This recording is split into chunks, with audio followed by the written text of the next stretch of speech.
it's like crazy to kind of think about what you want to do, but then actually being part of it is such a cool experience. I worked at Perkins, which is the school for the blind, and I worked in their deaf blind program. So I was actually an occupational and physical therapy aide. So what I did was I assisted the OTs and the PTs with their everyday tasks. If you don't know what occupational therapy is, it's kind of like physical therapy, but occupational therapy is more stuff that you can't like regain strength from. So it's stuff that you kind of have to work around, like handwriting, or if you like lose a hand or a limb or something like that. We would do something like hand grasping if someone couldn't really move their fingers. I would do things such as like going on walks with them or helping them learn how to climb up the stairs and so on. So I grew up with I believe it was juvenile rheumatoid arthritis. It's not juvenile anymore, which is why I hesitated.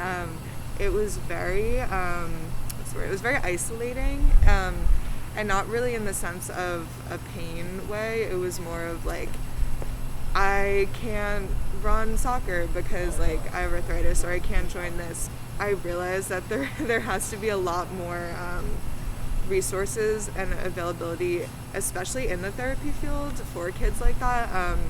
Just because there are people that are in pain, and like, yes, your job is to kind of help them heal, but I think at the same time you really have to take into account their identity and how they grew up and the things they're going through, and kind of give them the resources for them to grow and flourish. And that's really what I want to do. And like certain things like arthritis, etc., like can be difficult when you're doing caretaking. So it's hard, I think, for such a giving person to like remember to take time for herself, and so I think she's been learning how to do that, and I'm proud of her for it.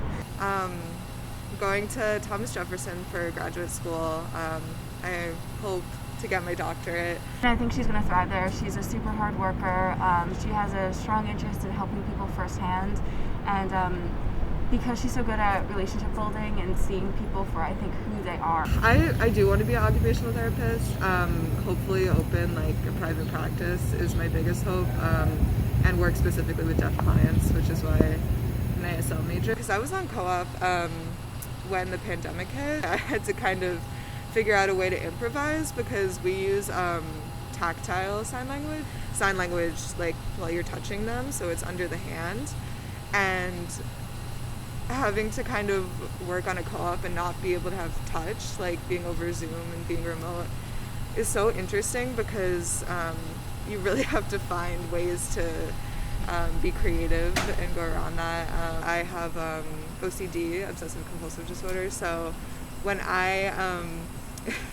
when the pandemic hit, I specifically feel like having OCD during the pandemic was a little difficult, especially because of all the germs, and not even just that, but just kind of intrusive thoughts. And I think having the time to be alone during the pandemic and kind of actually think through my thoughts and process them and realize like what is valid and what isn't, and who I am as a person, I think that time alone was really important and essential to kind of learning who I am and like wrapping my time up at Northeastern, if that makes any sense.